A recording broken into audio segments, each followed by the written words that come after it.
Student welcome back to my channel Samrat Academy. Student अगर आप हिंदी का पेपर देने गए और हिंदी के पेपर में अगर आप लोगों को कुछ भी नहीं आ रहा तो हिंदी के पेपर को कैसे पास करोगे। मेरे प्यारों चो बिल्कुल सही वीडियो पे आया मेरे प्यारों चो, और आज तक का सबसे बेस्ट वीडियो मैं लेकर आ गया हूं आप लोगों के लिए। पूरे यूट्यूब चैनल पे कहीं पे भी ढूंढ लोगे फिर भी ऐसा वीडियो आप लोगों को देखने को नहीं मिलेगा। मिलेगा तो सिर्फ मेरे ही चैनल पे।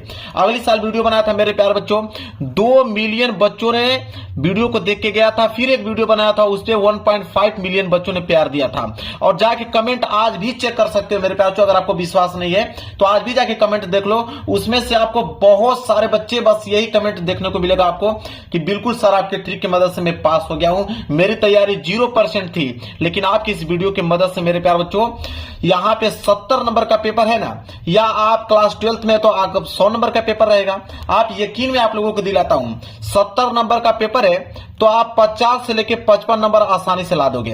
अगर आपका 100 नंबर का पेपर है तो आप मेरे प्यार जो 70 से लेकर 75 नंबर आप आसानी से ला दोगे। ये मैं बस ऐसा नहीं बोल रहा हूं, जो बच्चे मेरे पे रेगुलर पढ़ते हैं उनको मालूम होगा कि ट्रिक मैं लाता हूं तो एक ऐसा जेन्युइन ट्रिक लाता हूं कि वो ट्रिक 100% काम करेगी। मेरे पास 2026 बोर्ड का एक पेपर है हिंदी का मेरे प्यार बच्चों, और इसको मैं खुद बोर्ड एग्जाम की कॉपी पे सॉल्व करके दिखाने वाला हूं, बिना कुछ पढ़े बिना कुछ याद किए, केवल ट्रिक से मेरे प्यार बच्चों। और ये ट्रिक उन्हीं बच्चों के लिए मैं बता रहा हूं जिनकी तैयारी 0% है, किसी कारणवश वो अपनी तैयारी नहीं कर पाए हैं, वो उनके लिए मैं ये वीडियो बनाया हूं। जितने बच्चे तैयारी किए हुए हैं, रेगुलर तैयारी करते आ रहे हैं, वो बिल्कुल अपना सही से लिखेंगे। लेकिन यह वीडियो उनके लिए है जो बिल्कुल तैयारी नहीं कर पाए हैं। वो चाहते हैं कि मैं 70 में कम से कम 50 या 55 नंबर ला दूं, 100 में कम से कम 70 या 75 नंबर ला दूं, मैं कम से कम पास हो जाऊं। उनके लिए वीडियो बनाया हूं मेरे प्यार बच्चों। चलिए मैं इसको पूरा का पूरा सॉल्व करके दिखाता हूं। सब्जेक्टिव प्रश्न यहां से स्टार्ट है। सबसे पहले आएगा खंड ब, और खंड ब में वर्णनात्मक प्रश्न। कुछ भी याद करने के नहीं बोलूंगा, पूरा का पूरा पेपर सॉल्व करके अभी दिखाने वाला हूं आप लोगों के सामने। देखिए मेरे प्यार जो क्या काम करना है आप लोगों को, यहां पे आया है खंड ब वर्णनात्मक प्रश्न। तो इसको देखिए बोर्ड एग्जाम की कॉपी भी करोगे क्या, सबसे पहला मेन चीज है आपका हेडिंग। हेडिंग बिल्कुल सही होना चाहिए मेरे प्यार बच्चों। जैसे खंड ब है तो आप यहां पे डालोगे खंड ब, ठीक है। खंड ब था तो आप डालोगे खंड ब, और यह बिल्कुल मेरे प्यार जो साफ सुथरा आप लोगों को लिखना है। देखिए नंबर कैसे आप लोगों को मिलेगा, एग्जामिनर को कुछ मालूम नहीं चल पाएगा मेरे प्यार बच्चों, वो पूरा का पूरा आपको नंबर देता चला जाएगा। आपने खंड ब डाल दिया। इसके बाद वर्णनात्मक प्रश्न है तो एक लाइन का गैप छोड़कर आप यहां पे डालेंगे वर्णनात्मक प्रश्न, ठीक है। क्या डालेंगे, वर्णनात्मक प्रश्न मेरे प्यार बच्चों यहां पे आप डालेंगे। ये आपकी हेडिंग होगी वर्णनात्मक प्रश्न, ठीक है। इसके बाद ब्रैकेट में इसको आप पैक कर दीजिए, और इसके बाद स्केल की सहायता से इसके नीचे आप कर दीजिए मेरे प्यार बच्चों अंडरलाइनिंग। जो चीज मैं बता रहा हूं वही काम आप लोगों को करना है। देखिए खंड ब वर्णनात्मक प्रश्न, खंड ब वर्णनात्मक प्रश्न मैंने डाल दिया। अब यहां पे प्रश्न संख्या 21 कर रहे हो। देखिए ध्यान समझिए, प्रश्न संख्या 21 है कि निम्नलिखित में से किसी एक गद्यांश पर आधारित सभी प्रश्नों को उत्तर दीजिए। अब देखिए गद्यांश का मैं ट्रिक बता रहा हूं कि किसी भी गद्यांश को आप कैसे सॉल्व करोगे। प्रश्न उत्तर संख्या 21 है तो आप यहां पे डालोगे कि प्रश्न उत्तर संख्या 21, प्रश्न उत्तर संख्या 21, ठीक है। प्रश्न उत्तर संख्या 21, ठीक है। ये हेडिंग हो गया। स्केल की सहायता से इसके नीचे मेरे प्यारों को आप कर दीजिएगा अंडरलाइनिंग, ठीक है। स्केल की सहायता से आपने अंडरलाइनिंग कर दिया। इसके बाद देखिए, अब देखिए 21 का क दिया है कि 21 का क करने वाले हो कि अथवा करके दिया है पीछे ख, दोनों में से कोई एक ही करना है, ठीक है। या तो क वाला कीजिए या तो ख वाला कीजिए। अगर मेरे प्यारे बच्चों अगर आप क करने वाले हो तो आपको लिखना पड़ेगा यहां पे कि आप क वाला करने वाले हो। तो 21 का क एक तो यहां पे लिख दीजिएगा कि प्रश्न उत्तर संख्या 21 का क आप कर रहे हो। इसके बाद यहां पे लिखिएगा मेरे प्यारे बच्चों संकेत। क्या लिखिएगा, संकेत लिखिएगा मेरे प्यारे बच्चों। देखिए आप यही ट्रिक इस्तेमाल कीजिए, पूरा का पूरा नंबर मिलेगा। संकेत क्या होता है उसको समझिए। संकेत का मतलब होता है कि शुरू की कुछ लाइन लिख लो, जैसे बहुत से लोग, बहुत से लोग, फिर डॉट डॉट करते जाओ, लास्ट की लाइन अच्छी बात नहीं, ठीक है। तो यहां पे लिखोगे बहुत से लोग, लिखोगे कि बहुत से लोग, इसके बाद आप डॉट डॉट करते जाओगे, अच्छी बात नहीं। क्या था, अच्छी बात नहीं, अच्छी बात नहीं, ये हो गया संकेत का काम कर रहा है, कुछ भी याद करने के लिए बोला वो नहीं, पूरा का पूरा पेपर से ही हम लोग लिख रहे हैं। अच्छी बात नहीं, ये संकेत हमने लिख दिया। संकेत लिखने के बाद मेरे प्यार बच्चों अब समझिए, इसमें आपको दिया है 3 प्रश्न, पहला, दूसरा, तीसरा। पहला प्रश्न बोला है कि उपयुक्त गद्यांश का संदर्भ लिखिए। संदर्भ देखिए कैसे लिखा जाता है, कैसे मेरे प्यारों जो आप संदर्भ लिख के पूरा का पूरा नंबर ले लोगे। देखिए पहला प्रश्न कर रहे हो तो आप लिखोगे पहला, संदर्भ कर रहे हो तो यहां पे हेडिंग डालोगे संदर्भ, ठीक है, संदर्भ। ये हो गया आपकी हेडिंग। इसके नीचे स्केल की सहायता से आप अंडरलाइनिंग कर दीजिएगा, मैं हाथ से ही कर दे रहा हूं क्योंकि समय आप लोगों का बच जाएगा। देखिए स्केल है ना, यहां पे इस तरह रख कर अंडरलाइनिंग कर दीजिएगा। ये संदर्भ। संदर्भ लिखने का तरीका क्या होता है वो देखिए। संदर्भ में लिखोगे मेरे प्यारे बच्चों यहां पे कि ये गद्यांश है तो आप लिखोगे प्रस्तुत गद्यांश, बिल्कुल सिंपल मेरे प्यारे बच्चों, नंबर आपको पूरा का पूरा मिलेगा। लिखोगे प्रस्तुत गद्यांश, प्रस्तुत गद्यांश हमारी पाठ्य पुस्तक, हमारी पाठ्य पुस्तक, प्रस्तुत गद्यांश हमारी पाठ्य पुस्तक। अब हिंदी लिख रहे हो ना तो हिंदी को ब्लैक पेन से, सिंगल इन्वर्टेड कामा के अंदर ब्लैक पेन से लिखो कि प्रस्तुत गद्यांश हमारी पाठ्य पुस्तक हिंदी के, अब यह गद्यांश है तो गद खंड लिखोगे, हिंदी के गद खंड में संकलित, हिंदी के गद खंड में संकलित, हिंदी के गद खंड में संकलित, संकलित। अब चैप्टर का नाम लिखना है, किस चैप्टर से लिया गया है, ठीक है। तो यह चैप्टर मेरे प्यारे बच्चों देखिए, अब यही दिमाग आपको लगाना है। अब आपको तो मालूम है ना कि किस चैप्टर से लिया गया है, ठीक है। तो जैसे मान लीजिए कि आप पढ़ते हैं, बहुत से लोग ऐसे होते हैं जिनके घड़ी भर के साथ से भी बुद्धि भ्रष्ट हो जाती है। अब मेरे प्यारे बच्चों जैसे मैंने इसको पढ़ा तो हमको तो मालूम चल गया कि यह तो मित्रता चैप्टर से लिया गया है। किस चैप्टर से लिया गया है? मित्रता चैप्टर से लिया गया है। अब आप कहोगे कि सर अगर हमको ना मालूम चले कि मित्रता चैप्टर से लिया गया तो हम क्या करें? तो जब आपको ना मालूम चले कि आप मित्रता चैप्टर से लिया गया है तो आपकी किताब में जिस भी चैप्टर का नाम मालूम है गद्यांश का, वो उस चैप्टर का नाम आप आराम से लिख दीजिए। जैसे हमको मालूम है मित्रता चैप्टर से तो हम लिखेंगे कि गद खंड में संकलित मित्रता चैप्टर से लिया गया है, मित्रता नामक पाठ से लिया गया है। अगर आपको ना मालूम चले तो आप यहाँ पे अजंता चैप्टर लिख दीजिए, आप यहाँ पे भारतीय संस्कृति चैप्टर लिख दीजिए, आप यहाँ पे लिख दीजिए ईर्ष्या तू न गई मेरे मन से। जो भी चैप्टर का नाम है आप आराम से लिख दीजिए। यही ट्रिक है मेरे प्यारे बच्चों। देखिए नंबर कैसे मिलता है। तो प्रस्तुत गद्यांश हमारी पाठ्य पुस्तक हिंदी के गद खंड में संकलित मित्रता नामक पाठ से लिया गया है, मित्रता नामक पाठ से लिया गया है, नामक पाठ से लिया गया है, लिया गया है, जिसके लेखक, ठीक है, जिसके लेखक। अब लेखक की बात आया तो हमको तो मालूम है कि मित्रता चैप्टर को आचार्य रामचंद्र शुक्ल जी लिखे हैं, तो लिखेंगे जिसके लेखक आचार्य रामचंद्र शुक्ल जी हैं, आचार्य रामचंद्र शुक्ल हैं, आचार्य रामचंद्र शुक्ल जी हैं। अगर आपको ना मालूम चले तो आप कौन सा ट्रिक लगाओगे अभी बताता हूं। आचार्य रामचंद्र शुक्ल जी हैं, मैंने यहाँ पे ट्रिक लगा दिया कि आचार्य रामचंद्र शुक्ल जी हैं। अगर आपको ना मालूम चले तो यहाँ पे डॉक्टर राजेंद्र प्रसाद लिख लीजिए, आप यहाँ पे जयशंकर प्रसाद लिख लीजिए, यहाँ पे आप बिहारी लाल जी लिख लीजिए, जिसका भी नाम है आप लिख सकते हैं, कोई दिक्कत नहीं है। यह संदर्भ आपका कंप्लीट हो गया, ठीक है। यह संदर्भ मेरे प्यारे बच्चों कंप्लीट हो गया आप लोगों का। इसके बाद अगर हम बात करें अगले प्रश्न, देखो दूसरा प्रश्न है कि गद्यांश के रेखांकित अंश की व्याख्या कीजिए। कोई दिक्कत नहीं है, एक लाइन का गैप छोड़िए, यहां पे दूसरा हेडिंग डालिए रेखांकित अंश की व्याख्या। तो वहां पे हेडिंग डालेंगे आप रेखांकित अंश की व्याख्या। चलिए डालते हैं रेखांकित अंश की व्याख्या। ब्लैक पेन से आप लोगों को हेडिंग डाल लेना है रेखांकित अंश की व्याख्या। ये आपकी हेडिंग हो गया। स्केल की सहायता से आप इसके नीचे बस मेरे प्यारे बच्चों आपको अंडरलाइनिंग कर देना है। अब देखिए जहां तक अंडरलाइन किया होगा ना उसी का आपको व्याख्या बताना है। जैसे देखिए मैं बताता हूं, यहां से लेकर यहां तक व्याख्या करना है। तो व्याख्या कैसे करोगे? अगर आपको नहीं आ रहा तो आप लिखोगे कि लेखक कहते हैं कि, पहली लाइन क्या रहेगी आपकी, लेखक कहते हैं कि, या तो आप लिखिएगा आचार्य रामचंद्र शुक्ल जी कहते हैं कि, लेखक कहते हैं कि, क्या कहते हैं? देखिए लिखेंगे कि बहुत से लोग ऐसे होते हैं जिनके घड़ी भर के साथ से भी बुद्धि भ्रष्ट हो जाती है। अब इसी को व्याख्या करना है तो आप नहीं लिख दोगे कि बहुत से ऐसे व्यक्ति होते हैं कि जिनके साथ अगर हम थोड़ा सा भी वक्त बिताएं तो उनकी बातें इतनी गंदगी होती है, इतना गंदा भरा बात होता है उनका कि ऐसी ऐसी बीच में वो बातें कहते हैं जो कानों में न पड़नी चाहिए, चित्त पर ऐसे प्रभाव पड़ते हैं जिनकी उसकी पवित्रता का नाश होता है। मतलब आप बनाकर आप इसी चीज को आप एक्सप्लेन करके लिखोगे कि लेखक ये कहते हैं कि कुछ ऐसे व्यक्ति होते हैं कि जिनके साथ अगर आप 10 मिनट का भी समय गवा देते हैं तो उनकी बातें ऐसी होती हैं कि जिनकी आप बुद्धि भ्रष्ट हो जाएगी आपकी,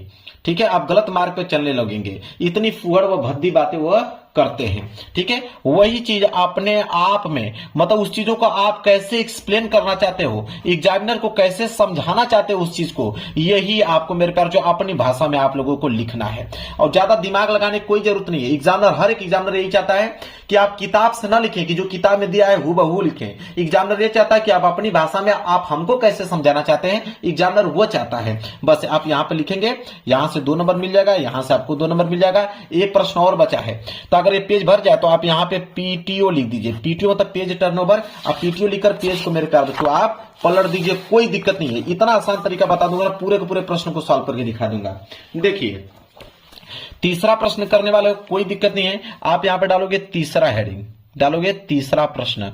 तीसरा प्रश्न क्या है, देखिए बोला है कि किस प्रकार की बातों का प्रभाव व्यक्ति पर जल्दी पड़ता है। तो यहां पे देखिए लिखेंगे कि जिनके घड़ी भर के साथ सभी बुद्धि भ्रष्ट हो जाती है, क्योंकि उतने ही बीच में ऐसी ऐसी बातें कही जाती है जो कानों में न पड़नी चाहिए, चित्त पर ऐसे प्रभाव पड़ते हैं जिनसे उनकी पवित्रता का नाश होता है और बुराई अटल भाव धारण करने बैठती है। बुरी बातें हमारी धारणा में बहुत दिनों तक टिकती हैं। इस बात को प्राय सभी लोग जानते हैं कि भद्दे व फुहड़ गीत जितनी जल्दी ध्यान में चढ़ते हैं उतनी ही जल्दी गंभीर अच्छी बातें नहीं। यही बोला ना कि इस प्रकार की बातों का प्रभाव व्यक्ति पर जल्दी पड़ता है। तो बुरी बातें, भद्दी बातें, फुहड़ बातें जो होता है व्यक्ति के जल्दी ध्यान पर पड़ता है। तो ये इसी पैसेज में से आपको लिख दोगे। पैसेज को एक बार ध्यान से जब पढ़ लोगे ना तो आप आंसर बना के लिखना चालू कर दोगे, कोई दिक्कत नहीं। इसमें बहुत कठिन वाली चीजें नहीं है।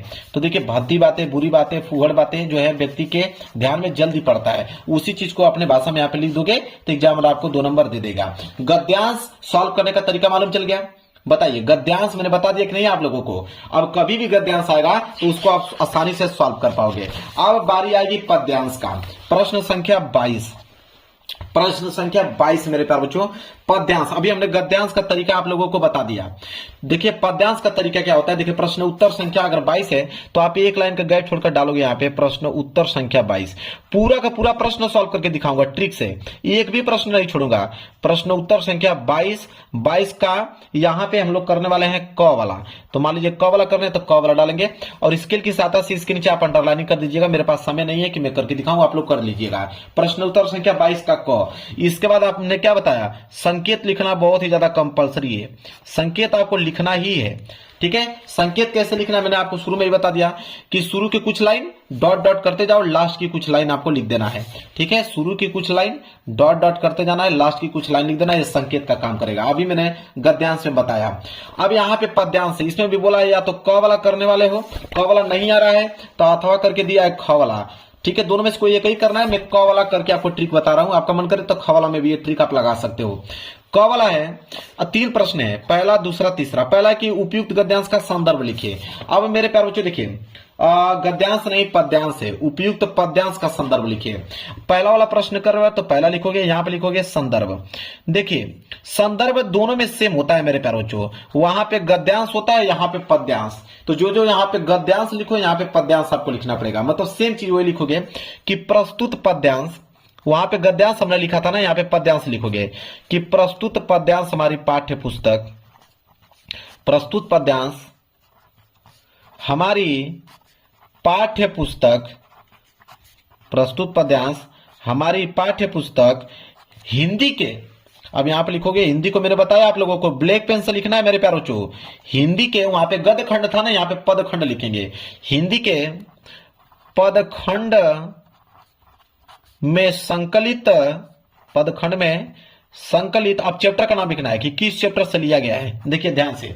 अब मेरे प्यारे बच्चों इसको जैसे आप पढ़ोगे मेरे प्यारे बच्चों, मैं पेपर दिखाता हूं आप लोगों को समझ में आ जाएगा। देखिए पढ़ोगे कि उद्योमण्ण भय 10-20, जैसे आप इसको पढ़ोगे तो आपको मालूम चलेगा कि ये तो क्या लिखूं चैप्टर से लिया गया है, क्या लिखूं चैप्टर से मेरे प्यारे बच्चों ये लिया गया है। और इसके जो लेखक हैं कौन है, पद्मलाल पूनालाल बख्शी जी हैं। आप देखिए कि पदखंड में संकलित क्या लिखूं चैप्टर से लिया गया है, क्या लिखूं? अगर आपको ना मालूम चले कि यह क्या लिखूं चैप्टर से लिया गया है, तो आप किसी भी चैप्टर का नाम मेरे प्यारों आप लिख दीजिएगा, कोई दिक्कत नहीं है। ठीक है, क्या लिखूं? नामक पाठ से लिया गया है। अगर आपको ना मालूम चले तो किसी भी चैप्टर का नाम लिख दीजिए। नामक पाठ से लिया गया है, नामक पाठ से लिया गया है, जिसके रचयिता, देखिए पद्यांश के रचयिता होते हैं, गद्यांश के लेखक होते हैं। तो जिसके लिया गया है, खड़ी पाई, जिसके रचयिता, लिखोगे कि जिसके रचयिता कौन है, तो यहां पे पद्मलाल पूनालाल बख्शी जी हैं। अगर आपको ना मालूम चले तो आप किसी भी यहां पे नाम लिख दीजिएगा किसी भी कवि का। तो पद्मलाल पूनालाल बख्शी जी हैं, ऐसे आपको लिख देना है। लो भाई, यहां पे संदर्भ आपका कंप्लीट हो गया। पद्यांश का संदर्भ ऐसे लिखा जाता है। इसके बाद इसके नीचे दूसरा प्रश्न है, तो आप लिखोगे दूसरा प्रश्न पढ़ लेना। बोला है कि गोपियां उद्धव द्वारा बताए गए ब्रह्मा ईश्वर की आराधना में स्वयं को असमर्थ क्यों बताती हैं? तो जब इसको पढ़ोगे मेरे प्यारों तो आपको समझ में आ जाएगा। अपने से बनाकर आपको लिखना है। रेखांकित अंश की व्याख्या कीजिए कि तुम तो सखा श्याम सुंदर के सकल जोग के ईश, सुर हमारे नंदन बिनु और नहीं जगदीश। इसको मेरे प्यारों अपने भाषा में आपको एक्सप्लेन करके कुछ ना कुछ जोड़कर उनके बारे में आपको बताना है। नंबर आपको 100% पूरे मिलेंगे, बस आप लिखिए तो सही। ठीक है, तो जब इसको दूसरे वाला आंसर को यहाँ पे कंप्लीट कर देंगे, पेज भर जाए, कोई दिक्कत नहीं है। तीसरे वाले आंसर को यहाँ पे लिख दीजिएगा, नंबर मिल जाएगा। तो गद्यांश और पद्यांश दोनों का ट्रिक मैंने बता दिया कि नहीं? चलिए, कोई दिक्कत नहीं होना चाहिए। अब मेरे प्यारों जो यहाँ पे आइए, प्रश्न संख्या 23। प्रश्न संख्या 23 है कि संस्कृत का गद्यांश आ गया। ठीक है, तो संस्कृत का गद्यांश और संस्कृत का पद्यांश भी आएगा। प्रश्न संख्या 24। तो प्रश्न संख्या 23 है संस्कृत का गद्यांश, जो कि 5 नंबर के लिए पूछता है। दो ही चीज इसमें कॉमन होता है मेरे प्यारों। ठीक है, एक आता है आपका संदर्भ लिखने के लिए, एक आता है इसका हिंदी अनुवाद लिखने के लिए। तो मेरे प्यारों वही काम करना है आपको, संदर्भ और हिंदी अनुवाद। तो मैं आपको बता देता हूं। सबसे पहले आप डालोगे प्रश्न उत्तर संख्या 23 का क। ठीक है, मैं यहीं पे बता देता हूं, आप समझ लीजिएगा, आप लिख लोगे। मैं ट्रिक बता देता हूं। जैसे आप क्या लिखोगे कि प्रश्न उत्तर संख्या 23 है, 23 का क करने वाले हो तो 23 का क, यही मैंने बताया। इसके बाद मैंने बताया कि संकेत लिखना बहुत काफी कंपलसरी है। आप संकेत कैसे लिखा जाता है? शुरू के कुछ लाइन डॉट डॉट करते हुए लास्ट की कुछ लाइन, संकेत का काम करेगा। इसमें तो दो ही चीज लिखना है, एक आपका संदर्भ, एक हिंदी अनुवाद। संकेत लिखने के बाद उसके नीचे एडिंग डालोगे आप संदर्भ। संदर्भ इसका बहुत आसान होता है मेरे प्यारों, इसका संदर्भ बिल्कुल आसान होता है। ठीक है, इसका संदर्भ मेरे प्यारों बिल्कुल आसान होता है। कैसे लिखना है मैं आपको बताता हूं, देखिए। चलिए मैं इस पे लिख के दिखा देता हूं।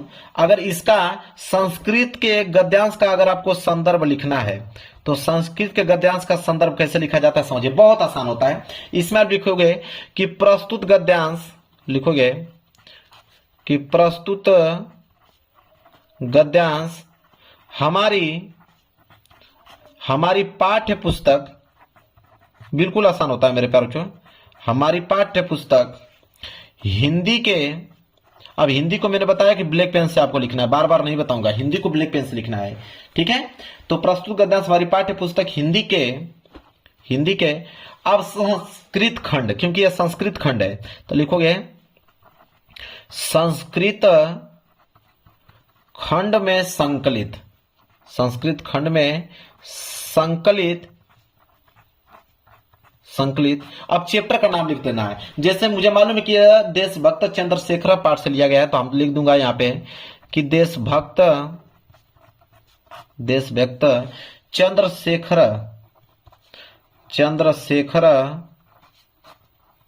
नामक पाठ से लिया गया है, पाठ से लिया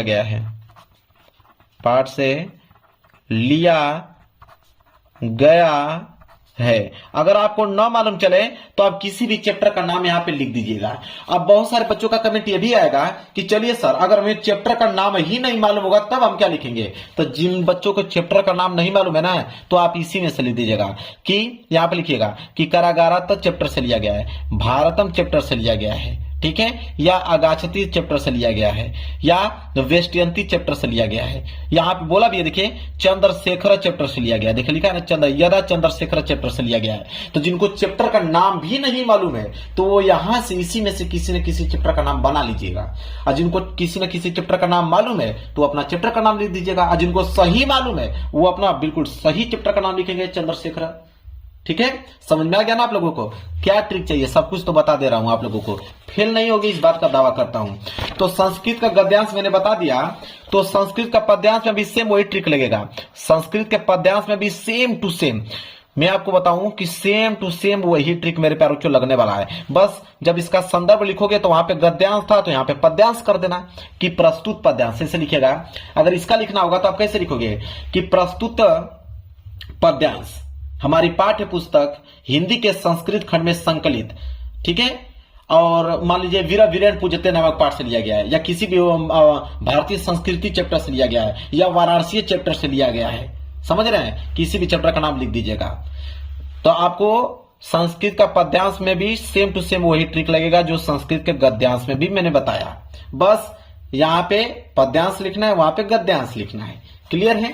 इसके बाद प्रश्न संख्या 25 कह रहा है कि खंड काव्य के आधार पर निम्नलिखित प्रश्न के उत्तर दीजिए। अब इसका ट्रिक मेरे प्यारों से जिला वाइज जाता है। पहले बात तो आप पता कर लीजिए कि आपके जिले में कौन सा खंड काव्य पूछा जाता है। जो आपके जिला में खंड काव्य पूछा जाता है वही पेपर में करना होगा। दूसरा करोगे तो एक नंबर भी नहीं मिलेगा, एग्जामिनर पूरा का पूरा नंबर काट लेगा। या तो इसी वीडियो के नीचे आप कमेंट कर देना, मैं बता दूंगा। अब आया जीवन परिचय। जीवन परिचय कैसे लिखे? बहुत पहाड़ होता है, बहुत सारे बच्चे कंफ्यूज होते हैं कि जीवन परिचय कैसे हम लिखें ताकि पूरा का पूरा नंबर मिल पाए। देखिए मेरे प्यार, जीवन परिचय का मैं कैसा ट्रिक आपको बता दूंगा कि एग्जाम में पूरा का पूरा नंबर आपको देगा, एक नंबर नहीं काट सकता है। देखिए सबसे पहले हम डालेंगे हेडिंग प्रश्न उत्तर संख्या 26 का क है। तो देखिए यहां पे हम डालेंगे सबसे पहले प्रश्न उत्तर संख्या 26 का क। देखिए जीवन परिचय लिखने का ट्रिक मैं बता देता हूं, पूरा का पूरा नंबर आपको मिल जाएगा। प्रश्न उत्तर संख्या 26 का क है तो आप लिखोगे 26 का क। इसके बाद स्केल की सहायता से इसके नीचे अंडरलाइनिंग कर दीजिएगा आप लोग। अब 26 के क में मान लीजिए जयशंकर प्रसाद का पहला वाला कर रहे हैं तो आप हेडिंग डालेंगे यहाँ पे कि जयशंकर प्रसाद। क्या डालेंगे?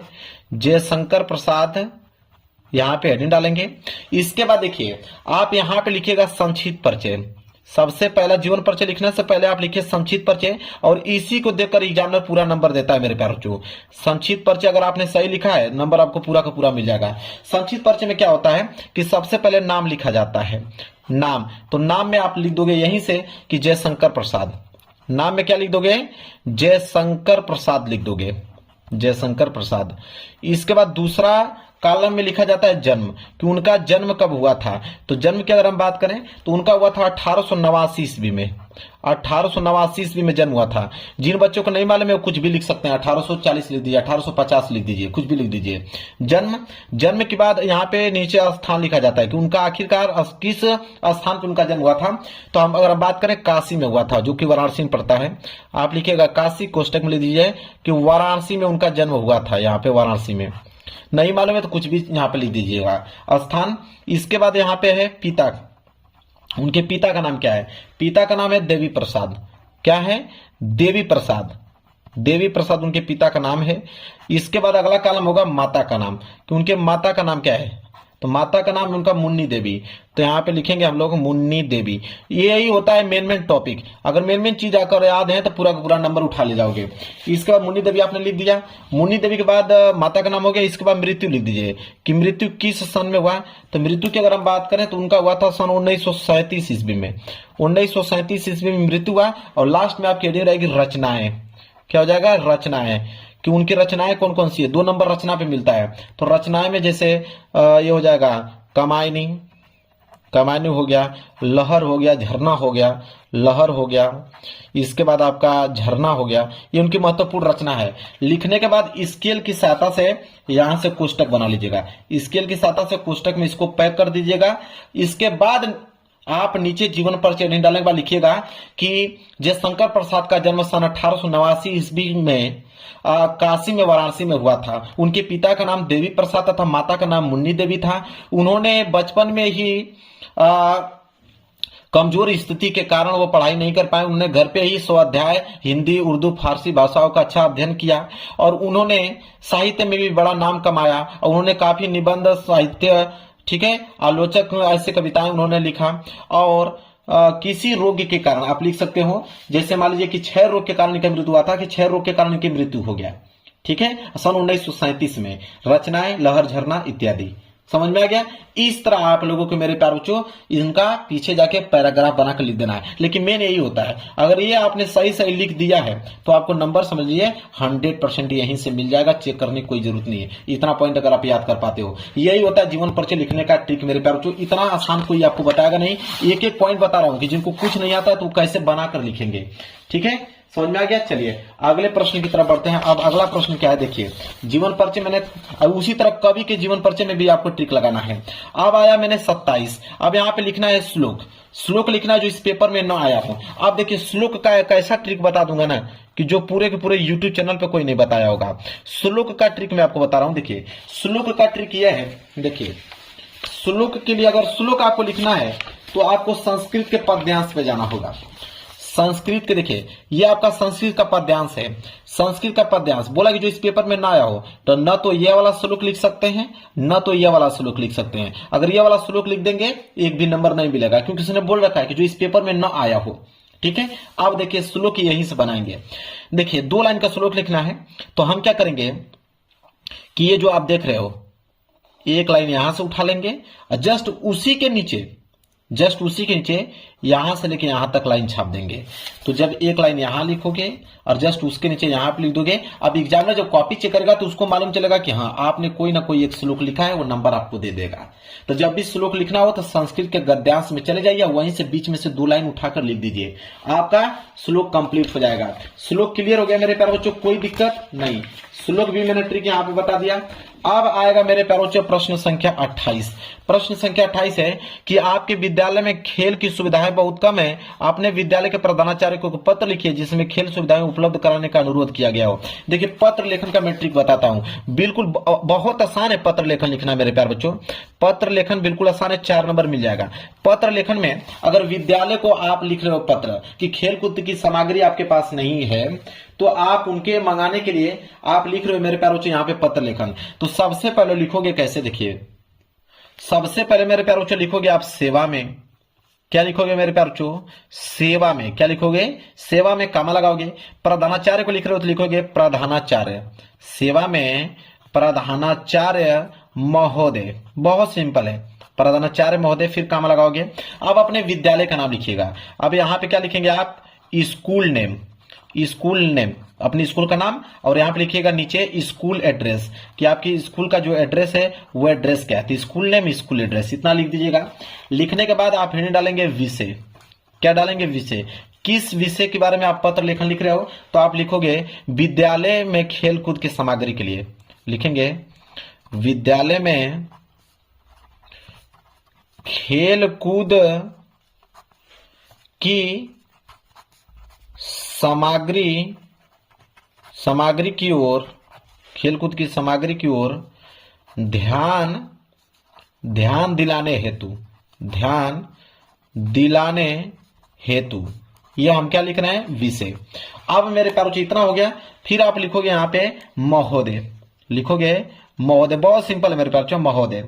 इसके बाद कामा लगाओगे, फिर नीचे लिखोगे सविनय निवेदन है कि, लिखोगे सविनय निवेदन है कि, सविनय निवेदन है कि। अब यहां पे पूरा का पूरा कहानी लिख दीजिए। सविनय निवेदन है कि मैं आपके विद्यालय के कक्षा 10वीं का छात्र हूं और मैं आपका ध्यान अपने विद्यालय में खेलकूद की सामग्री की ओर दिलाना चाहता हूं, ठीक है, क्योंकि मेरे स्कूल में खेल संबंधित कोई भी सामान नहीं है, इसलिए हमारे जो छात्र हैं, ठीक है, वो अच्छे से खेल नहीं खेल पाते हैं और जब भी खेल प्रतियोगिता होता है तो उसमें वह क्या होते हैं, विफल हो जाते हैं, ठीक है। आपसे अनुरोध करता हूं कि खेल की सारी सामग्रियां उपलब्ध कराएं ताकि हमारे स्कूल टॉपर हो पाए और हर एक खेल प्रतियोगिता में प्रथम स्थान प्राप्त कर पाए, ताकि आपके भी स्कूल का नाम रोशन हो पाए। यहां पर लिख दीजिएगा स, धन्यवाद, आपका आज्ञाकारी शिष्य क ख ग। बस काम खत्म। ये हो गया मेरे प्यारे बच्चों आपका पत्र लेखन लिखने का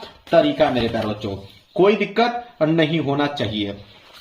इसके बाद प्रश्न संख्या 29 है कि निम्नलिखित किन्हीं दो प्रश्न के उत्तर संस्कृत में दीजिए। मान लीजिए कि यहाँ पे 4 प्रश्न दिया गया है, इन चारों प्रश्नों में से किन्हीं 2 ही प्रश्नों का उत्तर संस्कृत में देना है। तो मान लीजिए यह प्रश्न आ गया कि दानम कस्य मित्र भवति। अगर इसका आपको मेरे प्यार बच्चों इसका संस्कृत में उत्तर लिखना है, कैसे लिखोगे? तो आप देखिए इसी चीज को उतारिए, लिखेंगे कि दानम कस्यम, ठीक है। अब आगे क्या लिखोगे अब मैं बताता हूं। संस्कृत का पद्यांश मान लीजिए है ना, तो आप लिखोगे कि हितवार्थवान, ये जो ये वाला वर्ड उठा लीजिए हितवार्थवान, तो लिखोगे हितवार्थवान, तो लिखोगे यहां पे कि दानम कस्यम हितवार्थवान मित्र भवति। ऐसे बीच में कुछ ना कुछ वर्ड यहां से अलग से इंक्लूड कर पूरा का पूरा लाइन छाप दो, आपका आंसर कंप्लीट हो गया। अब इस पेपर का लास्ट प्रश्न मैं दिखा रहा हूं, जो कि मेरे पास जो निबंध आता है 7 नंबर के लिए। यहां पे आपके पास 5 ऑप्शन है, 5 ऑप्शन में से किसी एक विषय पर निबंध लिखना है। तो निबंध लिखने का ट्रिक आप समझ लो कि निबंध अगर आपको नहीं आ रहा है तो ये काम करना कि जब भी निबंध लिख रहे हो इतना ध्यान रखना कि 5 से लेकर 6 हेडिंग उसमें होना चाहिए। 5 से लेकर 6 हेडिंग होना चाहिए, चाहे आप किसी प्रकार से हेडिंग बनाओ, ठीक है, लेकिन 5 से 6 हेडिंग होना चाहिए। और हेडिंग हो रहा है तो जो पहली हेडिंग होना चाहिए और एक लास्ट हेडिंग, ठीक है। तो पहली हेडिंग तो आपका प्रस्तावना होना चाहिए। पहली हेडिंग भले गलत लिखिए लेकिन पहली हेडिंग प्रस्तावना उसमें नजर आना चाहिए, और लास्ट की हेडिंग आपका उपसंहार होना चाहिए, ठीक है। यह 2 हेडिंग आपका होना ही चाहिए। बाकी बीच में आप कोई भी हेडिंग बनाकर लिखे कोई दिक्कत नहीं है, क्योंकि एग्जामिनर एक प्रस्तावना को देखता है, एक उपसंहार को देखता है। बीच में आपने अगर 3-4 हेडिंग और बनाकर लिख लिया है आपको नंबर 7 में 7 नंबर मिल जाएगा। हिंदी 2 कैटेगरी के पेपर बन के आते हैं मेरे प्यार, 2 कैटेगरी के क्वेश्चन बन के आते हैं। एक आता है आपका सब्जेक्टिव प्रश्न, एक आता है ऑब्जेक्टिव प्रश्न। तो अगर हम बात करें, एक आता है सब्जेक्टिव प्रश्न, एक आता है आपका ऑब्जेक्टिव प्रश्न। तो सबसे पहले हम ऑब्जेक्टिव प्रश्न का ट्रिक बता देता हूं, इसके बाद हम सब्जेक्टिव प्रश्नों को लिख कर दिखाने वाले हैं। देखिए मैं बताने वाला हूं आप लोगों को ऑब्जेक्टिव प्रश्न का ट्रिक, जिसे हम लोग बोलते हैं एमसीक्यू का ट्रिक मैं बताने वाला हूं। और ये जो ट्रिक बताने वाला हूं 100% मेरे प्यार जो ट्राई करके देख लीजिएगा, 100% जेन्युइन ट्रिक आप लोगों को बताने वाला हूं, ठीक है। देखिए पहला ट्रिक हमारा ये कहता है कि बहुविकल्पीय में एमसीक्यू में 4 विकल्प होते हैं। एक आता है आपका ऑप्शन ए, एक आता है ऑप्शन बी, एक आता है ऑप्शन सी और एक आता है ऑप्शन डी। इन्हीं चारों में से कोई ना कोई एक ऑप्शन सही होता है, ठीक है। अब मैं आपको जो ट्रिक बताने वाला हूं, देखिए ट्रिक नंबर फर्स्ट ये कहता है मेरे प्यारे बच्चों कि अगर इन चारों ऑप्शनों में से कोई ऑप्शन अगर आपको ये दिखे कि इनमें से सभी क्या दिखे, इनमें से सभी, ध्यान दीजिएगा मेरे प्यारे बच्चों, अगर 4 ऑप्शनों में से कोई ऑप्शन अगर आपको यह दिख गया कि इनमें से सभी, आप मेरे प्यारे बच्चों आंख बंद करके भरोसा जताइए वही वाला ऑप्शन सही होगा, इनमें से सभी, ठीक है। यह आपका ट्रिक नंबर फर्स्ट।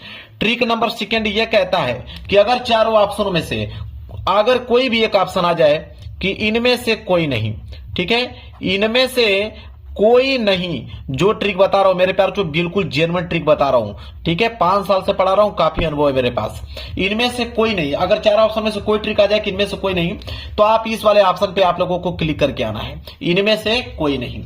इसके बाद तीसरा ट्रिक समझिए, तीसरा ट्रिक मेरे प्यार यह है कि अगर चारों ऑप्शनों में से कोई ऑप्शन अगर ये दिखे कि ऑप्शन ए और बी दोनों सही हैं, ए और बी दोनों सही हैं, अगर इस तरह का कोई भी ऑप्शन दिखे, ठीक है, दोनों सही, तो आप मेरे प्यार बच्चों उसी वाले ऑप्शन पे क्लिक करके आप लोगों को आना है। क्लियर है? अब चौथा ट्रिक समझिए। चौथा ट्रिक यह है कि अगर चारों के चारों ऑप्शन अलग हों, ठीक है, अगर अलग टाइप के क्वेश्चन आए मेरे प्यार बच्चों, देखिए अगर अलग टाइप के अगर ऑप्शन आ जाए, चारों के चारों ऑप्शन अलग है, option A, option B, option C और ऑप्शन डी, ठीक है, इन तीनों में से कोई ना आए, ठीक है, चारों के चारों ऑप्शन अलग हो, तब क्या करोगे आप वहां पे लगाओगे रामबाण। क्या लगाओगे मेरे प्यार बच्चों? रामबाण ट्रिक लगाओगे, जो कि आपको मेरे प्यार बच्चों 90% स्कोर करके देगा ऑब्जेक्टिव प्रश्न में। कौन सा है देखिए, या तो ऑप्शन ए पे क्लिक कीजिए या तो ऑप्शन सी पे क्लिक कीजिए। मेरे प्यार बच्चों ऑप्शन ए और ऑप्शन सी, मेरे प्यार बच्चों यकीन मानिए कि अगर आपके पेपर में 20 ऑब्जेक्टिव प्रश्न है तो आपको दावे के साथ कह सकता हूं, आप जाके चेक कर लेना, मैं पूरा का पूरा प्रीवियस पेपर ढूंढ के लेकर आया हूं इस ट्रिक को कि 20 क्वेश्चन में से आपके 12 से लेके 13 ऐसे प्रश्न होंगे जिनका ऑप्शन ए और ऑप्शन सी सही होगा। तो 12 से 13 नंबर प्रश्न आपके यहां से उठ जाएंगे मेरे प्यारे बच्चों। 20 बहुविकल्पीय में से 12 से 13 नंबर आसानी से आप ला पाओगे। यह है आपका ऑब्जेक्टिव प्रश्न का ट्रिक मेरे प्यारे बच्चों। यही ट्रिक की मदद से मेरे प्यारे बच्चों हर साल बच्चे पास होते हैं ऑब्जेक्टिव प्रश्न में।